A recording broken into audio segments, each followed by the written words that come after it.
5장 10절에서 13절입니다. 야고보서 5장 10절에서 13절의 말씀입니다. 형제들아, 주의 이름으로 말한 선지자들을 고난과 오래 참음의 본으로 삼으라. 보라, 인내한 자를 우리가 복되다 하나니 너희가 욥의 인내를 들었고 주께서 주신 결말을 보았거니와 주는 가장 자비하시고 긍휼히 여기시니라. 내 형제들아, 무엇보다도 맹세하지 말지니 하늘로나 땅으로나 아무 곳으로도 맹세하지 말고 오직 너희가 그렇다고 생각하는 것은 그렇다 하고 아니라 생각하는 것은 아니라 하여 정죄받음을 면하라. 너희 중에 고난당한 자가 있느냐? 그는 기도할 것이요 즐거워하는 자가 있느냐? 그는 찬송할지니라. 아멘. 말씀 제목은 고난을 만났을 때 신자는 어떻게 해야 할까라는 말씀입니다. 고난을 만났을 때 신자는 어떻게 해야 할까라는 말씀입니다. 우리가 인생을 살면서 이런 일 저런 일을 겪게 됩니다. 그리고 그 고난을 겪었을 때에 그게 내 문제 있을 때 모든 것은 굉장히 크게 다가옵니다. 어떤 사람에게 있어서의 불치병과 내가 아주 독감에 감기 몸살에 걸려서 아주 힘들고 어려우면 어떤 사람의 어떤 불치병보다는 나의 독감이 더 크게, 더 강하게 다가온 것처럼 인간이 기본적으로 자기들의 어떤 고통을 이해할 때에는 자기가 받고 있는 그 고난이 가장 크게 느껴집니다.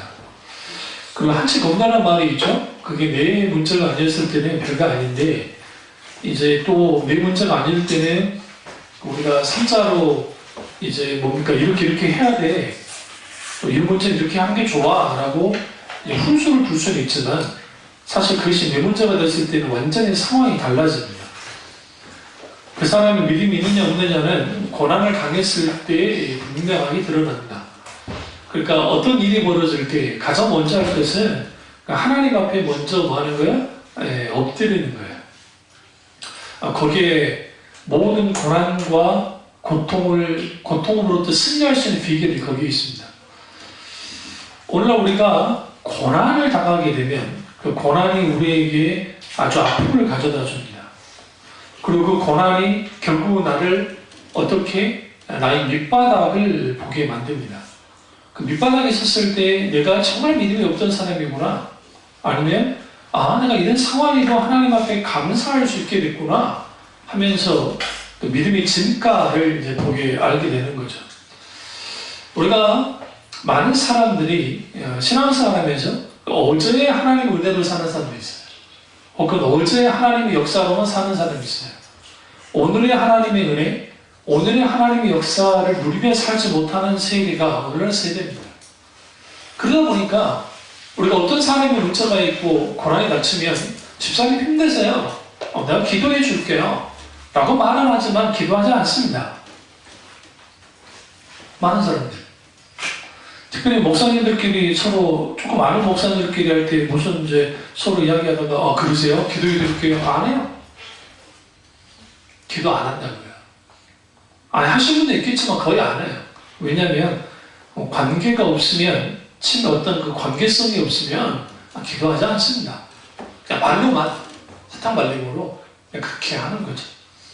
그러니까 우리 지금 전립사 지인이라든지 그 순례사 지인 같은 경우에 저희한테 기도 부탁한 것도 아니잖아요. 근데 이제 감동이 있으니까 그들 놓고 기도했던 그뿐이지 사실은 그런 게 없으면 굳이 기도할 이유가 없죠. 그런 의미에서 같은 교회 공동체 안에 있는 사람들이 어떤 힘들고 어려움이 있을 때 기도로 섬기는 것은 아주 중요합니다.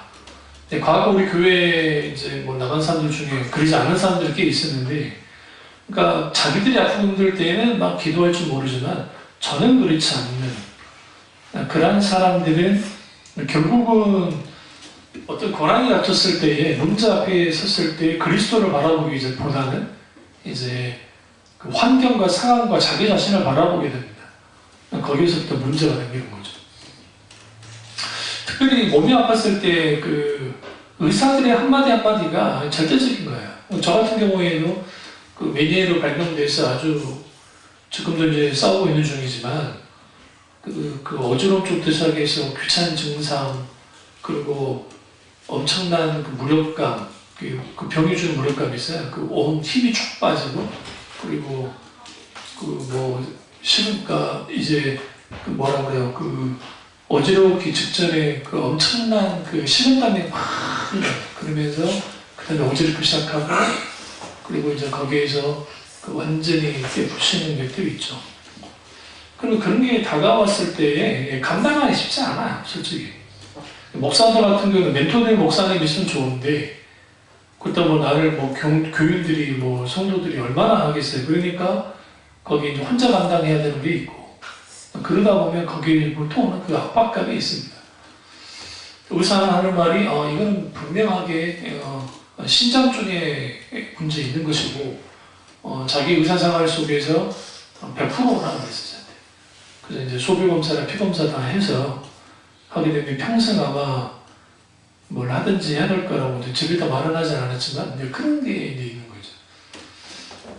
그리고 검사했더니 결과는 아니었어요.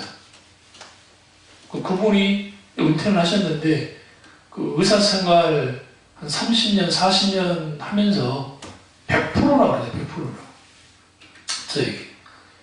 그러니까 그러면서 이제 할 말이 재밌어요. 이거는 이제 정말 정말 운이 좋았다고. 믿은 분이 아니니까. 하면서 이제 그렇게 말을 하는 거죠. 그러면 우리가 그런 말을 들었을 때 우리 대학병 같은 데 가보면 참 기분 좋지 않아요. 병원 심한 가지 기분이 별로 안 좋아. 뭔가 아픈 사람이 이렇게 많은지. 그럼 거기에서 의사의 한마디 말에 뭐예요? 천국과 지옥을 왔다 갔다 하는 것이고. 저희 암면마비 왔을 때도 마찬가지예요. 그 검사 있거든 아주 아픕니다. 그 근전도 검사가 이런 데 하는 거는 괜찮은데 이런 데는 굉장히 아파요. 이 근육 자체가 여기는 그러니까 그거 한 번 하고 나오면은 저는 이제 그런 걸 잘 참는 성격이고 막 바늘 같은 무서운 사람도 아니고 침 맞아도 상관없는 사람이라 그걸 잘 견디는 거지. 그러지 못한 사람들은 보면 막 변명지고 막 그런 거. 근데 그 검사할 때마다 검사 결과가 안 좋았는데 이 보여주는 것은 계속 돌아오는. 제 신경이 25%밖에 안 살아있어요. 왼쪽. 나머지 분 죽었어요. 75% 죽었다고. 그렇기 때문에 그 의사 선생님도 그렇고 여러 가지 심하다는 거죠. 심해서 이게 어찌 될지 모르겠다 그런 것들. 근데 이제 하나님은 여러 가지 이제 하시고 또 매년 때문에 의사님 만났더니 이거 검사하는 거예요. 자기 몇 년 만에 왔는데 왜 또 왔냐고. 그러더니 이제 IO 해봐라 되냐 95점 그러고 이제 지나갔는데 우스갯소리잖아요. 그러니까 인간이 살면서 그런 일 안 당하면 좋은데 막상 당하게 되면 그 무너짐이 있습니다. 그 무너질 때에 아주 자빠져 무너지는 사람이 있고 오히려 그 무너질 때 하나님을 찾는 거예요. 그리고 하나님께서 온전히 함께 하시는 것을 느끼기 시작할 때, 경험하기 시작할 때 거기에 하나님의 놀라운 치유 역사가 나타나기 시작합니다.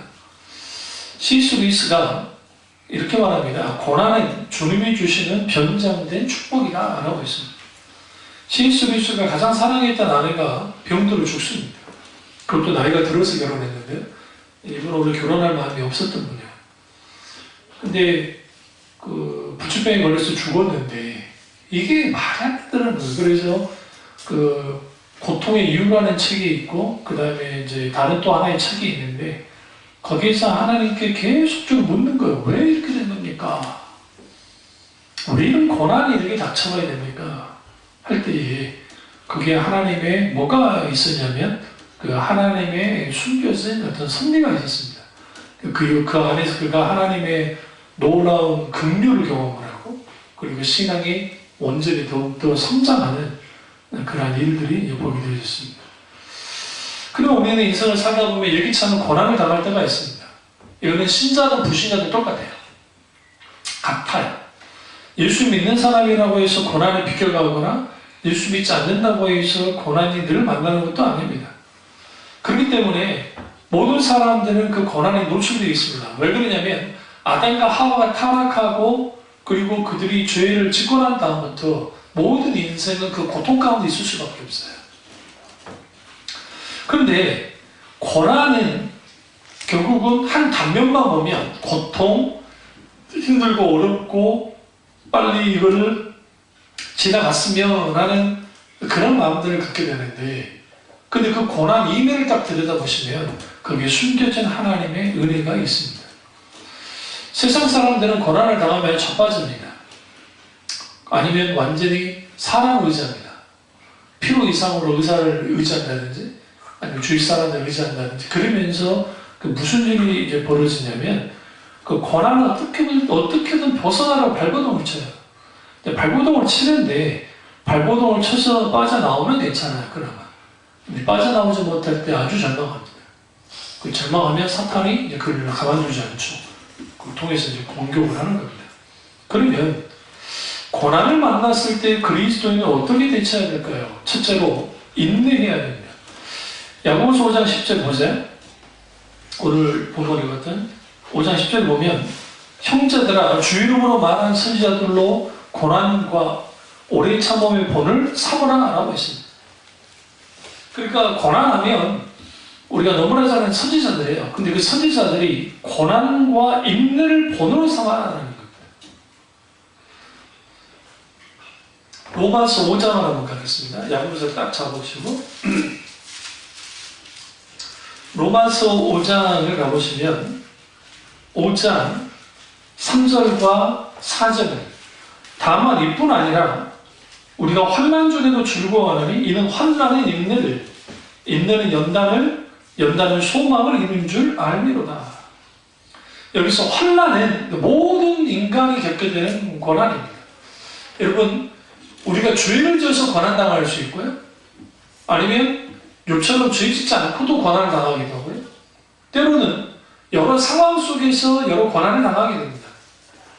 그때 가장 필요한 게 뭐냐면 고난 당했을 때 가장 먼저 인내예요. 근데 우리는 인내를 어떻게 생각하냐면 견디는 거라고 생각해요. 근데 그건 세상에서 말하는 이 인내예요. 성경에서는 인내는 그러니까 세상에서의 인내는 그냥 끝까지 견디는 거라고 한다면, 성경에서 말하는 인내는 그것이 아니고 하나님께로 어떻게 해요? 내가 들어가는 거야. 들어가서 거기에 믿음을 굳게 세우는 거야. 그리고 내 마음이 무너지지 않도록 내 마음을 어떻게 해요? 이제는 지키고, 그리고 우리의 시선이 하나님만을 향하는 거예요. 다시 말하면 하나님의 도우심을 바라보면서 끝까지 뭐 하는 거야? 기도하고 있는 거예요. 계속 내가 기도하는 거예요. 무시로 기도하는 거예요. 우리가 어떤 문제가 생겨서 그렇게 기도를 하는 거예요. 우리 헌희연이 열 막 했을 때, 중보기도 할 때 어린 시절 딱 한 번 기도가 끝나는 게 아니에요. 저 같은 경우에는. 그러니까 하나님 이렇게 해주시고 그게 아니라 그 기도 당연히 하고 정해놓고 기도도 하지만 동시에 매 순간순간 기도를 해요. 또 우리 신주 가서 어머님께서 계속 그렇게 기도를 하는 거고, 순간순간 일상생활 속에서 그게 떨어오면 계속 기도합니다. 하나님을. 그러니까 우리가 기도로 인내하는 거야. 근데 단순히 생짜로 견디는 것이 아니라 하나님을 내가 부르짖고 그 하나님이 내게 오실 때, 함께 하실 때 그게 인내가 가능해요. 그래서 하나님 빨리 와주십시오 라고 기도해야 돼요. 그 인내하게 되면 그 다음에 있게 되는 게 연단이에요. 연단이라는 것은 쉽게 말하면 훈련다는 거예요. 이제 인내가 훈련이 되어졌어요. 훈련이 되어지니까 여기에서 무슨 일이 벌어지냐면, 이전에 과거에 조그만 문제가 있어도 막 흔들렸던 내가 흔들리지 않아요. 내가 연단되기 시작해요. 웬만한 걸로 흔들리지 않는다. 그리고 하나님만을 바라보면서 계속적으로 연단해 나갑니다. 그리고 과정이 있어요. 환난을 당해요. 그 다음에 인내가 필요합니다. 단순히 센서로 견디는 거 아니에요. 응? 그게 아니라 하나님께 모든 것을 내려놓고 하나님만을 바라보고 의지하는 그 과정이 다 인내하는 과정이고, 그게 연단으로 넘어오면 이렇게 디시플레, 주님의 삶 속에서 훈련되어지는 거예요. 훈련되어지니까 여기서 무슨 일을 벌이냐면 강하고 담대하게 돼요. 연단함을 통해서. 강하고 담대하게 되면 그 다음에 뭘 잊게 되느냐? 소망입니다. 연단이 소망이에요. 여기서 소망이라는 게 이제 우리는 이렇게 생각해요. 소망하면 뭐 미래적이고 뭐 그냥 희망을 갖는 거, 그게 아니라 그 로마서 5장 5절 보세요. 소망이 우리를 부끄럽게 하지 아니함은 우리에게 주신 성령으로 말미암아 하나님의 사랑이 우리 마음에 부음받음이니. 그러면 여기서의 소망은 뭐가 연결된 거예요? 성령으로 말미암아 하나님의 사랑이 우리에게 부음받아진 소망이에요. 믿음, 소망, 사랑은 절대로 따로 가지 않습니다. 같이 갑니다. 그런데 여기서 소망은 직접적이에요. 그러니까 잘 될 거야, 잘 될 줄 믿습니다, 그게 아니야. 믿음의 눈으로 이미 내가 될 것을 알아야 보게 돼 있어요. 그러니까 그럴 때에 거기서 소망이라는, 분명히 내 현실은 그렇게 돌아가지 않아요. 환경도 그렇게 돌아가지 않아요. 그런데 하나님은 분명하게 이 부분에서 역사하시겠다고, 때로는 고치시겠다고, 때로는 그 문제를 해결하겠다고 내게 소망을 주신단 말이에요. 우리는 그걸 붙들고 나아가면 거기에서 하나님의 놀라운 역사가 나요. 놀랍게. 그래서 우리 신주가서 어머니를 향한 그 말씀이 시편 41편을 주님이 주시고, 또 하나는 그 신주 간사를 위해서 시편 42편의 말씀을 주셨어요. 그래서 저 묵상하고 종보기도 하는 가운데 하나님이 너무 강하게 부르셔서 그 한번 가볼까요? 41편을 가보시겠습니다. 시편 41편에 하나님이 그 말씀을 보내고 미경에서 건지신다고 하죠. 그게 이제 이 하나님의 말씀과 직접적으로 관계가 있습니다. 41편을 보시면 40편이에요. 40편, 그 다음에 41편은 신주간사를. 41편 맞아요. 3절 보시면 여호와께서 그를 병상에서 붙드시고 그가 누워있을 때마다 그의 병을 고쳐주시나이다. 실제로 그랬습니다. 예.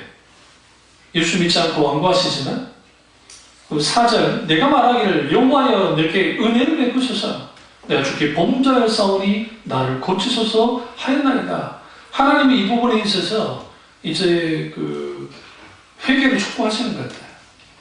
이제는 하나님께서 영혼 구원을 위해, 그러니까 우리가 계속 기도할 것은 병추로 해서 기도하지만 치유가 돼야 되지만, 또 하나는 정말 주님의 구원의 역사가 신주간사 어머니에게 있어야 되고요. 그래서 되어야 되는데, 여기서 재밌는 게는 뭐냐면 5절이에요. 나의 원수가 되게 하여 악담하기를 그가 어느 때 죽고, 이게 굉장히 중요합니다. 원수가 계속 죽을 수 있다는 거예요. 여러분 지금 신주간사 어머니의 상황은 심각한 상황이에요. 여러분은 뭐 그냥 한치 건너니까 그게 별거 아닐까 생각하는데, 지금 그 약이 없고 일단 이제 더 이상 약을 쓸 수 없는 상황이 되고, 신약이 있다 할지라도 그게 들을지 안 들을지 모르는 상황이면, 만약에 이게 좀 더 촉발되어지면 이거는 심각한 걸 끝나는 거예요. 그러니까 그것 때문에 마음이 무너지는 거죠. 그러니까 이런 것은 그랬을 때에 이제 가서 안수도 하고 하는데 성령이 강하게 기름 부으시고 만지기도 하시고 하는 과정 속에서 뭘 보게 되냐면, 사탄은 계속적으로 이렇게 악담을 하는 거죠.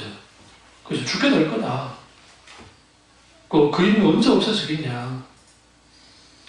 심지어는 7절에 미워하는 자가 다 같이 내게 대해 수군거리고 나를 헤아린다는 거예요. 8절, 이르기를 악한 병이 그에게 들었으므로 이제 그가 눕고 다시 일어나지 못하리 하오며. 어찌 너무 정확하게 주님 이 부분을 말하는 거예요. 일어나지 못할 거다 라는 거죠. 그러니까 의사들은 주로 이제 심각한 말을 하니까 그렇게 하죠. 그러나 이제 가서 중보기도 시작하는 데부터 이제 급격스럽게 이제 좋아지기 시작하긴 하는데, 그러나 여러분은 아셔야 되는 게, 그러니까 여러분이 정말 지쳐들면서 중보기도 하는 사람인가 아닌가는 어떻게 할 수 있냐면, 정말 중보기도 하는 사람들은 그 문제가 내 문제처럼 느껴져요. 근데 중보기도 안 하는 사람들은 조금 마음을 기도가 끝나요. 이런 사람들은 자기 문제가 생겼을 때는 아주 애절합니다. 그러나 남의 문제 생겼을 때는 그러지 못해. 이런 사람들은 회개해야 돼. 우리 교회 안에 있는 사람이 혹시 그런 사람도 있어요. 정말 회개해야 돼. 예수 공동체는 마치 운명 공동체예요. 운명이라는 데는 기독교가 받아들이지 않지만, 그래서 그 최전선에서 기도하면서 쭉 가야 돼요. 그 과거 우리 저기서 어머니 이제 완전히 끝장이 난 같은 상황이 있을 때 하나님이 놀랍게 기름 부으기 시작했고 만지셨고 환경은 더 좋아지지 않았고, 근데 극적으로 뭐 하셨어요? 하나님 회복시켰잖아요. 그때 가서 제가 이제 기도해드릴 때 정신 못 차리고 하실 때 너무너무 기름 부음이 강했어요. 그리고 감동 가운데 살아나신다는 사람도 계속 있어요. 그러나 가족들은 호수를 빼내만 이제 그런 게 있었고, 그러면서 하나님의 일을 하셨어요. 우리 교회에서 여러분, 참여중앙교회에서 하나님의 놀라운 기적의 역사가 많았습니다. 우리가 그걸 홍보하지 않을 뿐이지. 권인의 그 아버지가 지금까지 생존하시는 것은 기적입니다. 일단 왜 대장암 4기졌고요. 그리고 뇌 수술을 받아서 여기다가 소변 그거 차고 사시고요. 어쨌든 지금 아프시고 좀 하신다고 말이 있긴 있지만, 그래도 지금까지 80이 넘으셨을 거 아니에요. 지금 그 당시가 70대 중후반이었으니까. 그러면 근데 하나님 놀랍게 했고요. 비록 나가긴 했지만 최상훈 씨도 마찬가지. 그분도 위암을 했을 때 그때 하나님이 놀랍게 하나님이 간섭하셔서 뭐 하지 않게 있어요. 예, 방사능 치료하지 않았고요. 그리고 허리가 나갔을 때 그 허리 디스크가 나가버렸거든요. 의사가 하는 말이 이거 잘못하면은 한 손 수술 못할 거라고 그런 것도 있었고, 우리 교회 문제 일으켰을 때 그 사람들이 후에 이제 수습하면서 제가 신방 와서 기도를 했는데 하나님이 놀랍게 만졌어요. 그리고 정상으로 돌아왔어요. 그러니까 그러한 것들 그 외에도 하나님이 기도하실 때마다 놀랍게 역사하셨던 것들이 많아요. 이게 이제 중보기도입니다. 그러니까 하나님의 중보기도 할 때마다 하나님은 놀랍게 참여장 교회의 이제 교우들에게 그게 역사를 하시죠. 그러나 인간은 이 모든 상황이 끝나야, 그래야 좀 안정이 돼요. 근데 그러다 보면 우리가 하는 이제 초점이 어떻게 흐트러지냐면, 하나님이 치유에만 초점이 가버리면, 그러면 치유되더라도 남는 게 없어요. 다시 말하면 예수님이 수많은 병든 자를 고쳤어요. 근데 그들이 예수님 십자가 못 박에 돌아가실 때 그들이 예수님을 죽이는 데 앞장섰어요. 오히려. 그러니까 치유를 받더라도, 치료의 역사가 있었더라도 말씀의 자리에 있던 사람들이 예수님 편에 섰어요. 마지막까지. 그래서 우리에게 필요한 게 하나님의 말씀입니다. 그리고 10절 보시면, 그러하오나 주 여호와여 내게 은혜를 베푸시고 나를 일으키사 내가 그들에게 보응하게 하소서. 이로써 내 원수가 나를 이기지 못하오니 주께서 나를 기뻐하는 줄을 내가 알았나이다 하면서 12절에 주께서 나를 온전한 죽에 붙으시고 영원히 주 앞에 세우시나이다. 이스라엘 하나님 여호와를 영원부터 영원까지 송축할지로다. 아멘, 아멘. 여기서 이게 중요합니다. 우리가 성경 읽다가 아멘이 다 하나만 있잖아요. 근데 갑자기 아멘, 아멘. 그래서 시편 41편이 이제 이 아멘은 두 가지 의미가 있어요. 하나의 어떤 의미가 있냐면, 하나는 41편의 아멘이고, 또 하나는 제1권, 그러니까 시편이 총 5권이 있는데 1권의 아멘이기도 해요. 근데 그 마지막을 뭐로 끝내요? 영원부터 송축할지어다 하면서 아멘 아멘 하나님께 영광을 드립니다. 그러니까 이 모든 것은 하나님 그분이 높아지셔야 돼요. 그게 가능하면 인내해야 됩니다. 인내의 꽃은 기도입니다. 오늘 본문에서 고난당하는 자가 있느냐? 그는 뭐 할 것이요? 기도할 것이요. 기도해야 돼요. 하나님. 그러니까 그 기도는 그냥 생짜로 기도 나오지 않습니다. 평상시, 그래서 여러분, 평상시 기도 생활하지 않는 사람이 문제 만났다고 기도하느냐 안 해요. 왜 안 하냐면, 안 하는 게 아니라 못 해요. 나는 기도하고 싶은데 안 나와요. 이게 지식된 거예요, 영적으로. 사탄은 그렇기 때문에 매 순간순간 기도하는 것을 원치 않아요. 예수님이 쉬지 말고 기도하라고 말씀하시고 근신하라 깨워 기도하라고 말씀하셨던 이유가 뭐냐면 너희가 어떤 상황 가운데 있을지 모르니까 근신하라 깨워 기도하라잖아요.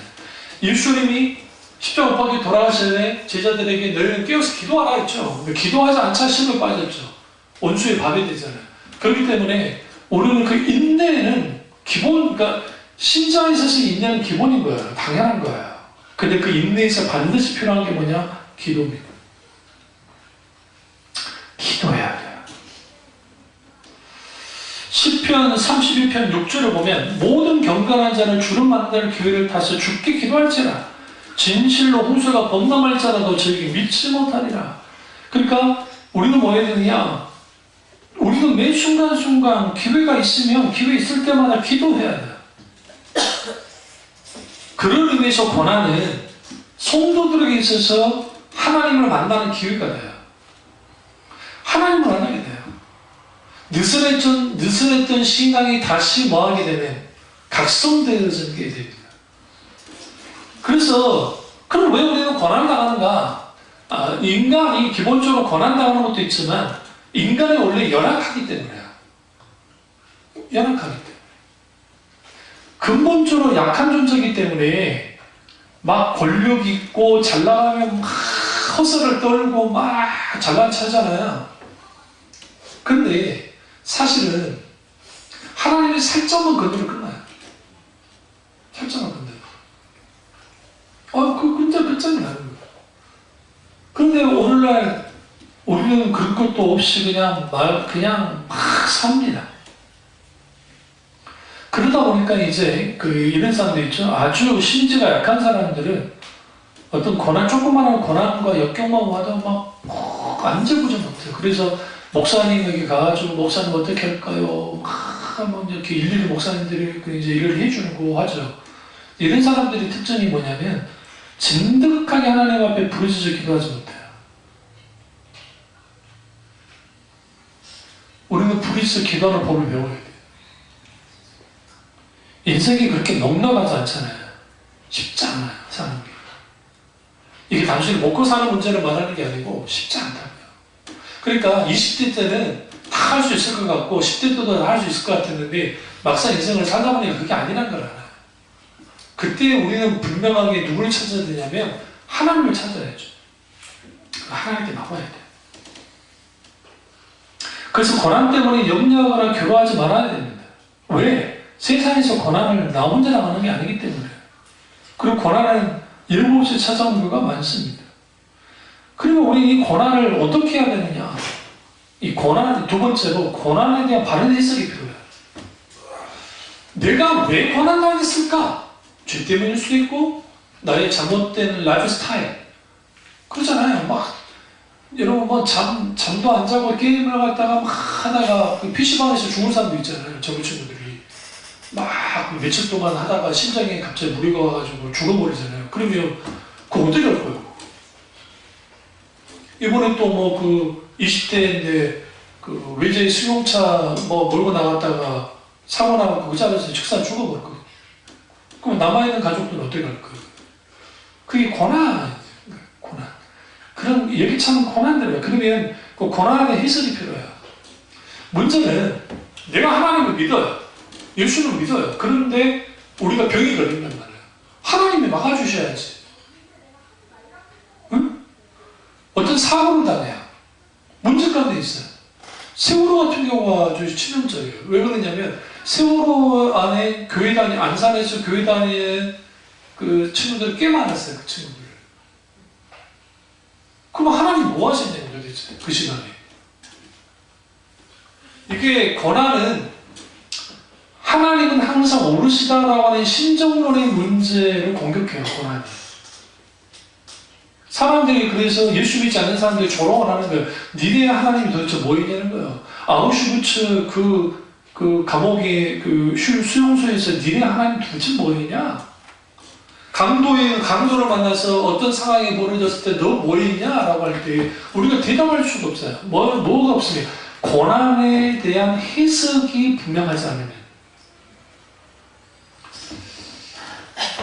그러니까 그 기복주의나 본영주의 적극적 사고방식은 고난을 아주 좋지 않는 것을 해석합니다.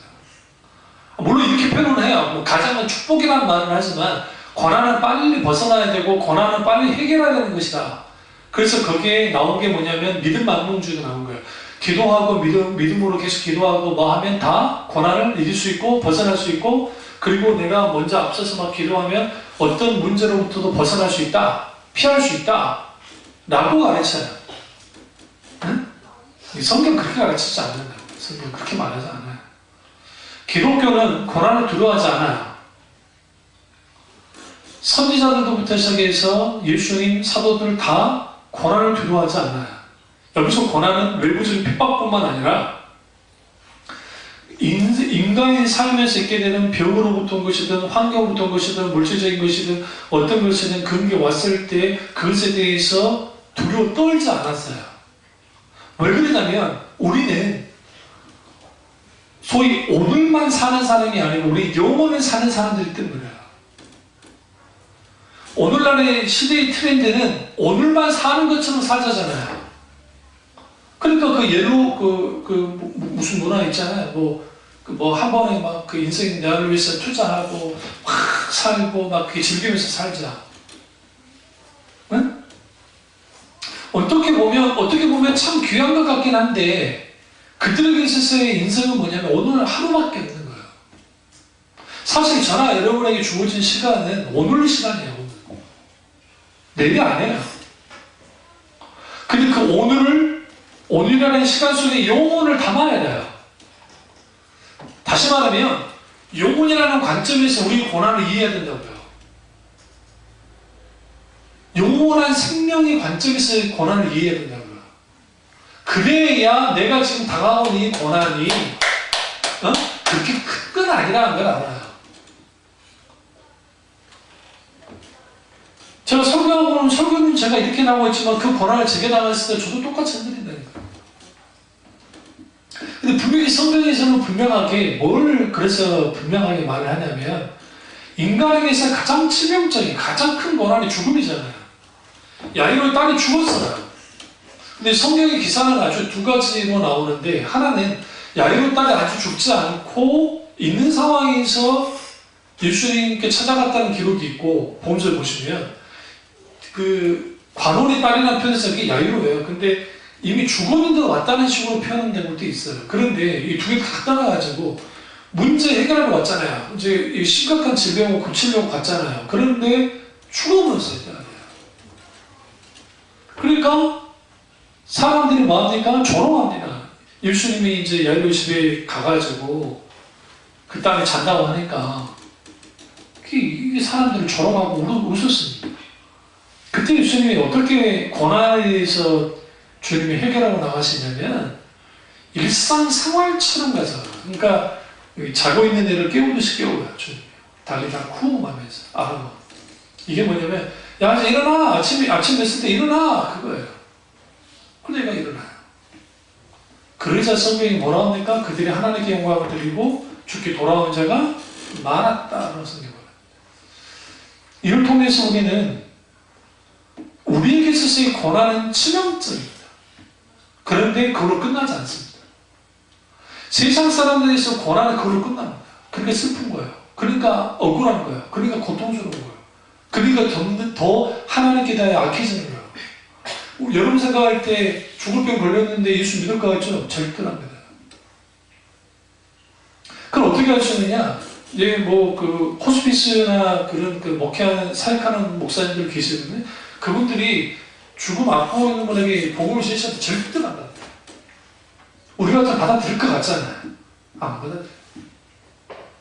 왜 안 받아들이는 줄 아세요? 그걸 받아들이는 순간 제 인생이 아무것도 아닌 것 같아요. 첫 번째. 두 번째는 기독교에 대한 편견이 있어서 그래요. 그러니까 그리고 더 세 번째는 뭐냐면 사탄이 막아요. 절대로 구원의 역사가 나타나지 않도록 막아요. 그래서 완고함은 이런 이 완고함은 어디로부터 오냐면 인간은 근원적으로부터 와요. 그래서 자기 몸이 아프거나 하면 어떤 문제가 생기면 이제 몸뿐만 아니라 어떤 문제가 생기면 딱 남탓하는 사람이 있어요. 누가 네가 못해서 누가 어째서 이런 사람들이 아주 정말 정말 불쌍한 사람이고 또 자기에게만 자책하는 사람이 있어요. 막 내가 잘못한 거야 하면서 막 자책해가지고 거기에 막 함몰되는 사람이고 아니면 이제 회피하는 사람이 있어요. 회피해버려요.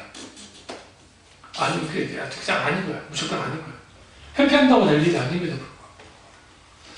신자는 고난을 이해할 때 어떻게 이해해야 되냐면 고난은 첫 번째 인간의 죄 때문에 온 겁니다. 하나님이 계획한 게 아닙니다. 인간의 죄 때문에 생겨난 겁니다. 두 번째는 고난은 우리가 만들어낸 사원, 생활. 만약에 여러분 우리가 북한에서 태어났으면 지금 북한이 지금 그 겨울에 그 눈이 많이 오지 않고 막 그래가지고 지금 농사를 못 쳤어요. 그래서 불의 농사가 망쳤다고요. 근데 우리가 북한의 평양 시민이 아니면 우리는 피눈줄을 굶어야 돼요. 그러니까 국가 잘못만 나가지. 그래서 잘못 태어나가지. 그 고통을 당해야 되잖아요. 인간이 만드는 사회 자체가 고난을 불러와요. 기본적으로. 대한민국 사회는 경쟁사회잖아요. 지금 무슨 일이 벌어지냐? 요즘 아파트 분양하는 사람들 바보라고 하잖아요. 왜 바보라고 그러냐? 일단 국가에서 대출도 안 해줘요. 그래서 자칫 잘못하면 뭐 하게 되냐면 처음 할 때 계약금 있죠? 계약금 날리는 경우가 많아요. 중도금도 날리는 사람도 많아요. 그 이유는 뭐냐? 들어가면 실수요자라 할지라도 일일이 다 따져요. 근데 무슨 일이 벌어지냐? 그 사람들이 이제 막 그 분양을 포기하고 나오니까 세상에 주워먹기예요, 주워먹기. 누가 주워먹기 하느냐? 부자들이 주워먹기 하고 있어요. 부자들이 주워먹기 한다고요. 그러니까 국가에서 아무리 지금 막 집값 잡겠다고 난리를 쳐도 자, 예언할게요. 정권 바뀌면 그냥 돌아갈 거예요. 그러니까 그게 쉽지 않아요. 그러면 보세요. 있는 자의 가진 자와 그리고 그들에 의해서 움직여지는 대한민국 사회가 그럼 여기만 그러냐? 그렇지 않아요. 외국도 마찬가지예요. 응? 이영복 씨 예능 프로그램 중에 미국 있잖아요. 현지에서 먹힐까 할 때 거기서 아빠하고 티네이저 딸이 이야기하는 걸 들었는데 대학을 붙었어요. 참 좋은 대학을 붙었더라고요. 대학가도. 근데 이 딸이 하는 말이 아빠 1년에 7만 5천 달러가 들어가. 7만 5천 달러. 여러분 7만 5천 달러, 10만 달러가 1억이거든요. 약 한 7,500만 원. 되게 좋은 대학에 있을 거예요. 그러니까 근데 아빠 포기했어. 그러니까 제 아빠가 미안해하면서 고개를 끄덕이더라고요. 그래서 맞는 대학 가려고. 그래서 이제 하지만 거기에 그런 게 있죠. 그러니까 우리가 생각할 때에 사회 구조 자체가 인간의 빈곤이라든지 빈부격차라든지 기타 등등 또 갑질하는 것들이라든지 이런 것들이 인간의 고난을 몰아요. 하나님이 만든 게 아니에요. 인간의 죄성으로 만들어낸 이 시스템들이 인간에게 고통을 당하게 만든단 말이에요. 그런데 우리는 그것까지 하나님께 몰아요. 대표적인 게 전쟁이죠. 하나님이 전쟁을 원치 않아요. 근데 인간이 전쟁을 했단 말이에요. 거기서 수많은 사람이 죽고 나온단 말이죠. 근데 그 모든 화살을 누구에게 돌려요? 하나님께 돌리는 거예요. 하나님 그거 뭐 하시냐고. 아니요, 하나님은 전쟁나기를 원치 않으셨거든요. 전쟁하지 말라 했는데 계속 하는 거죠. 그래서 우리는 고난을 딱 이해할 때에 죄 때문에 고난이 오고 인간의 그 만드는 이 문화, 사회, 이런 시스템이 고난을 불러오게 돼 있어요. 지금 여러분, 전 세계가, 그 세계에 여러분 생각할 때 빈곤율 얼마나 어느 정도랄까 생각하세요? 빈곤율. 지금이 75억이에요. 75억 인구 중에 어느 정도가 빈곤 상태에 있을 거라 생각하세요?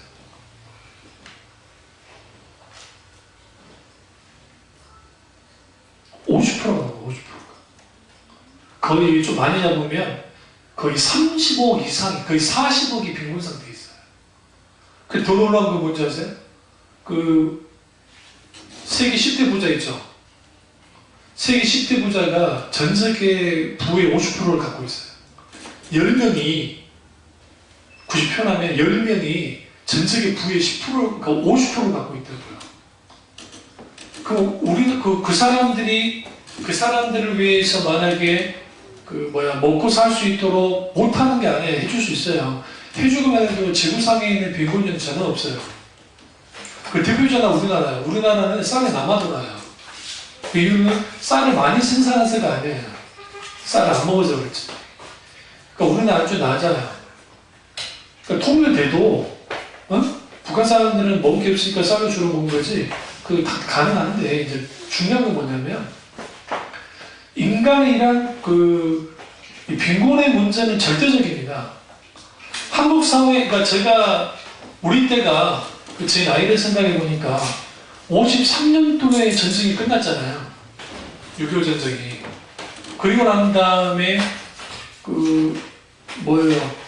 17년 후에 제가 태어난 거예요. 그러니까 17년이라는 그 세월이 긴 세월이 아니에요. 지금 생각해 보면 우리 권사님 세대야 당연히 몸으로 경험했으니까 그러는데, 그러니까 우리가 딱 태어났을 때는 우리가 그렇게 잘 살지는 않았고 그렇다 못 살지도 않는 좀 애매한 때에 태어난 거예요.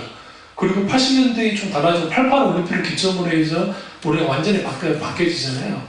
그런 것처럼 그때 생각해 보면 그때 상황과 지금의 상황, 그러니까 제가 안 먹겠다는 걸 제사 음식을 먹여서 내가 죽을 뻔했는데 큰엄마가 하도 그래가지고 큰아버지랑, 그러니까 죽을 뻔했을 때 제가 살아날 수 있던 게 뭐였냐면 그 당시 병원도 별로 없으니까 시골이고, 그러니까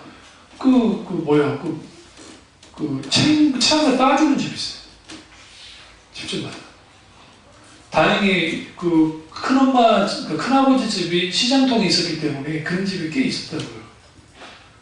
우리 어머니가 저를 업고 달려가가지고 거기 따주는 집에서 무식하게 손을 쥐고하고 탁 해가지고 해서 제가 살았지, 안 그렇잖아 죽었어요. 그 여기서. 그 다음부터 아버지도 그렇고 이제 저를 하지도 않아도 됐고, 물론 제가 하지도 않았지만 저는 한 적도 없지만, 그리고 이제는 더 이상 제사 음식 먹지 않아도 됐어요. 그 대신 이제 얄밉게 큰엄마가 맛없는 거 이쪽을 주는 거지. 우리 어머니가 알고 우리 작은엄마가 이제 몰래 챙겨가지고 우리 쪽을 주고 그랬거든요. 그러니까 그런 것을 보면 인간이 고난을 당하는 것은 그냥 당하는 건 아니고, 인간이 만들어낸 일단 모든 것들이 그래요. 악한 세상이기 때문에 세상은 우리를 가만두지 않아요. 그래서 우리가 그렇게 고난을 당하게 되고, 그 다음에 고난을 당한 이유는 하나님 허용하시기 때문이에요.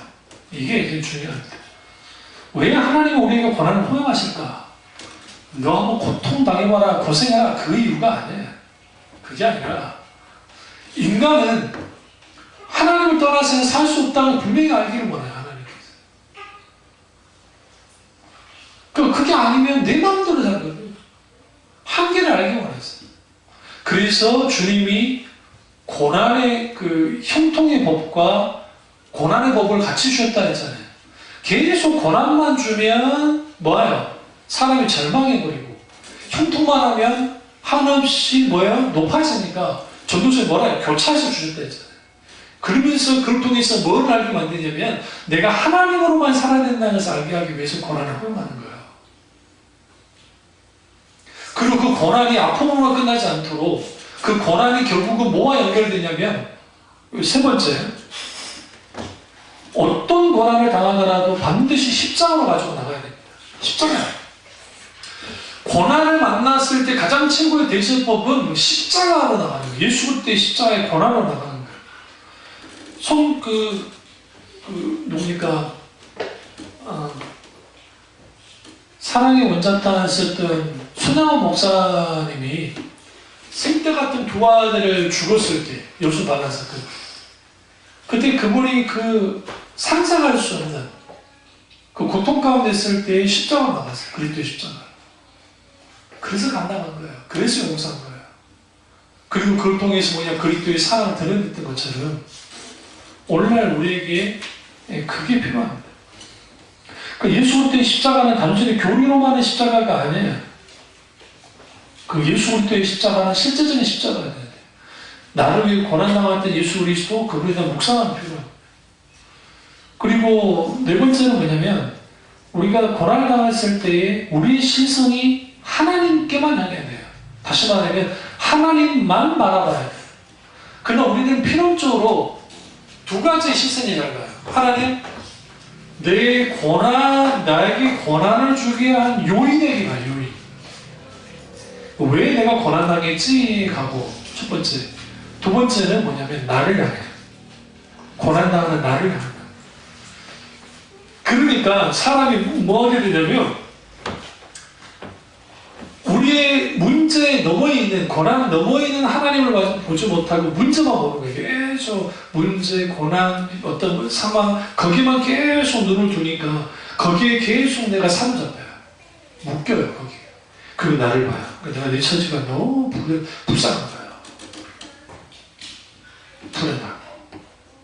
사탄이 얼씨구나 좋다. 우울감을 집어였고, 패배감을 집어였고, 염려와 불안과 고통감 느끼고. 그리고 난 다음에 사탄은 어떻게 하느냐? 하나님께로부터 떨어지게 만들어요. 기도같이 필요 없어. 그런 기도해. 하나님이 살아계시다면 나는 이렇게 놔두면 안 되지.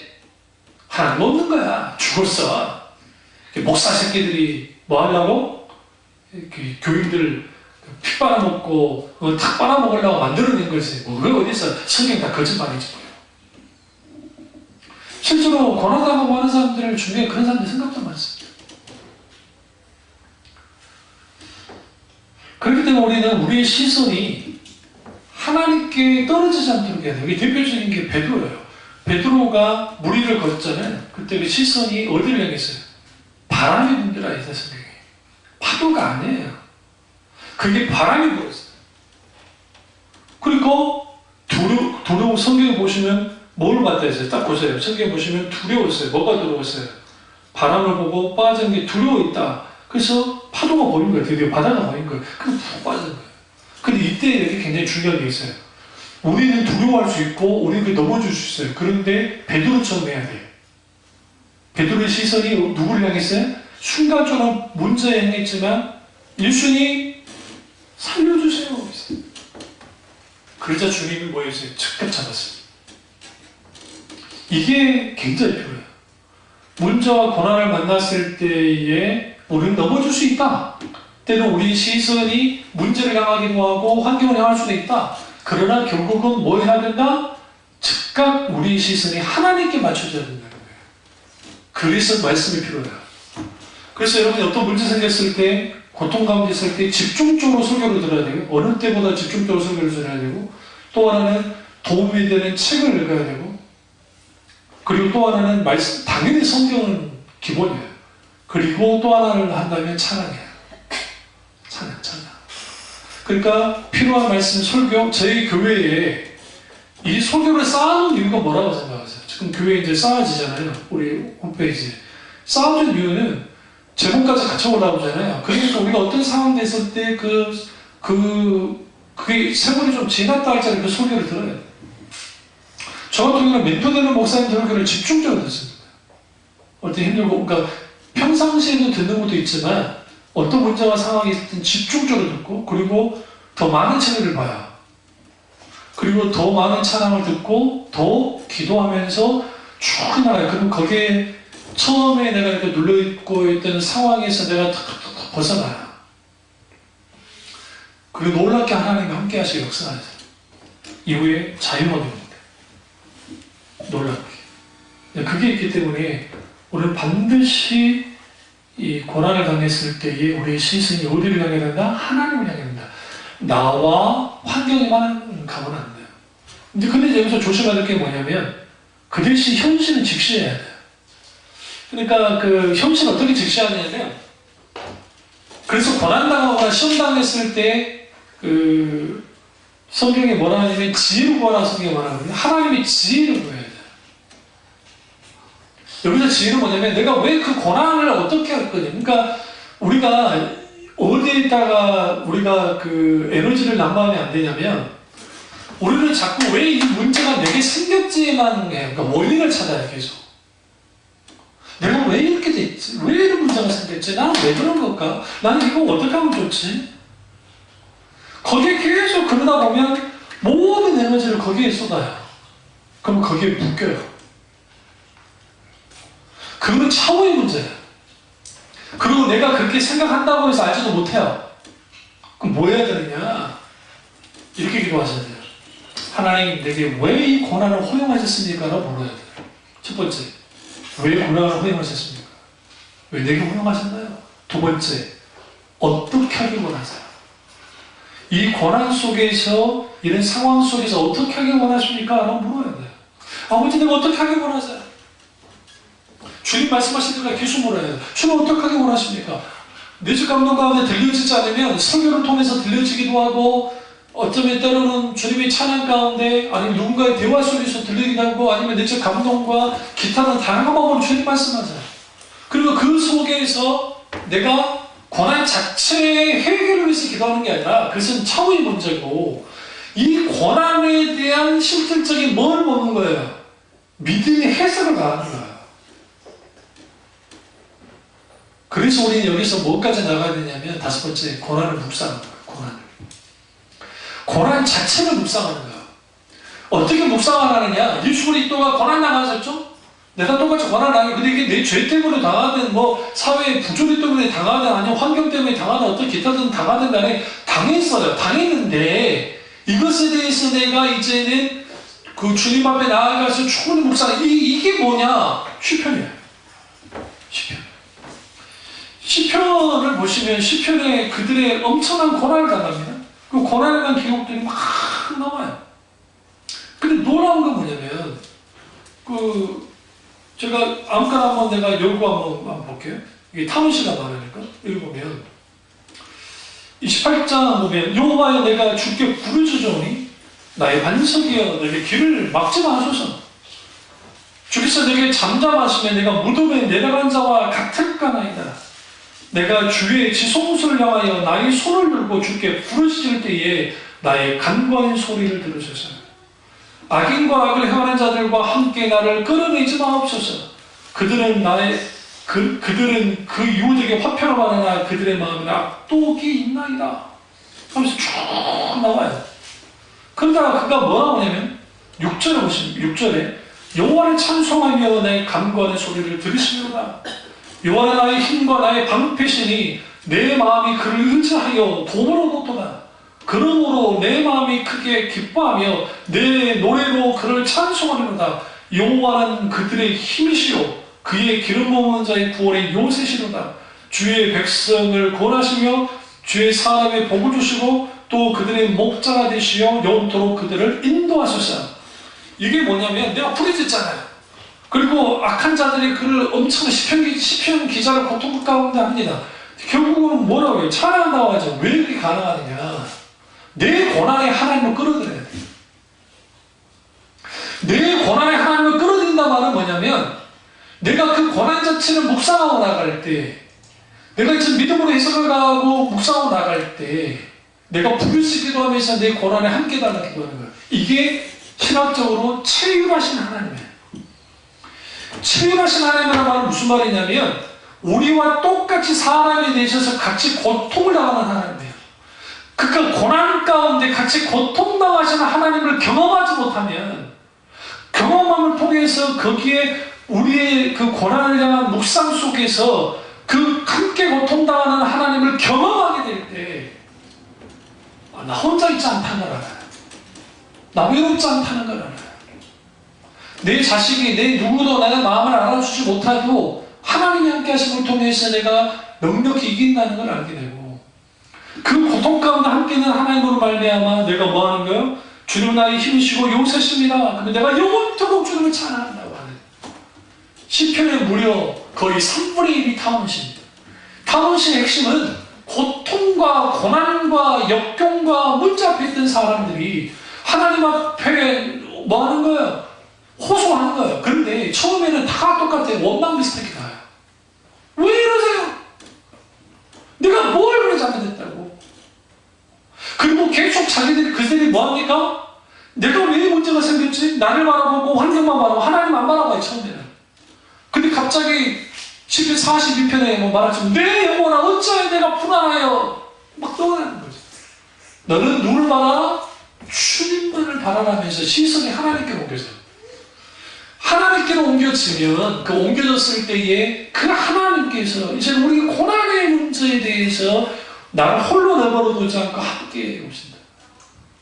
하나님은 가장 먼저 뭐부터 하느냐? 첫 번째, 하나님은 고난을 감당할 수 있는 믿음을 주기를 원하세요. 그래서 우리는 무슨 기도하셔야 되냐면, 고난이 있을 때 내가 감당하기 힘들면 첫째, 감당할 만한 믿음 달라고 해야 돼. 하나님한테 감당할 만한 믿음을 주십시오. 하나님께 부르시잖아요. 두 번째는 문제와 상황에 반응하기보다 하나님께 반응하게 되려고 기도해야 돼요. 하나님께 반응해야 돼요. 그렇게 쉽잖아. 왜? 내가 어제 이 믿음의 승리를 했어도 오늘의 믿음이 필요하다. 이 설교를 다음에 하겠습니다. 원래는 그 설교를 할까 이 설교를 할까 하다가 오늘은 지금 고난에 대한 설교를 하는데, 그렇기 때문에 우리는 날마다 순간마다 하나님을 의지하고 살아갈 때 거기로부터 뭐가 있게 되느냐? 하나님 주시는 놀라운 고난 속에 있는 하나님의 은혜가 있습니다. 그러면 초점이 어디를 향하냐면, 이제는 고난의 해결을 가지 않아요. 먼저 그게 아니라 고난 가운데 함께 하신 하나님께 나의 초점이 가기 시작해요. 그래서 더 놀라운 건 뭔지 아세요? 내가 언제 그 고난을 통과하는지도 몰라요. 이미 고난은 끝나 있어요. 그러니까 어떤 실수하지만 알아야 되냐면요, 어떤 고난이 있잖아요. 그 고난 문제 해결하려고 아시지요 문제 해결해 주세요. 우리 권사님 세대분들 다 그랬잖아요. 해결해 주세요. 치료해 주세요. 치료자이신 하나님, 해결자이신 하나님께 초점을 맞추지 않아요. 그러니까 문제가 다 해결돼야 기쁜 거예요. 그제서야 안심이 돼. 그런데 그렇지 않아요. 내 문제 해결되지 않았는데 내가 하나님 그분만을 바라보고 나아가면 하나님이 놀랍게 하나님이 평가한 거예요. 갑자기 여전히 문제는 있어요. 그런데 그 문제가 나를 더 이상 흔들지 않아요. 못해요. 오히려 기쁨과 평강이 있어요. 그럼 믿음의 길로 한 걸음 한 걸음 나가요. 오늘 한 걸음 한 걸음 나갔더니 뒤돌아봤더니 이미 나는 문제로부터 벗어나 있어요. 이미 나도 모르는 사이에 거기에 놀라운 하나님의 승리가 있어요. 그리고 반드시 명심해야 될 것은 그 고난 가운데 누가 드러나야 되냐? 안수홍 목사가 드러날 것도 없고 참미 종합교회가 드러날 것도 없고 예수 그리스도 그분 하나님 그분만이 드러나야 돼. 하나님이 하셨다.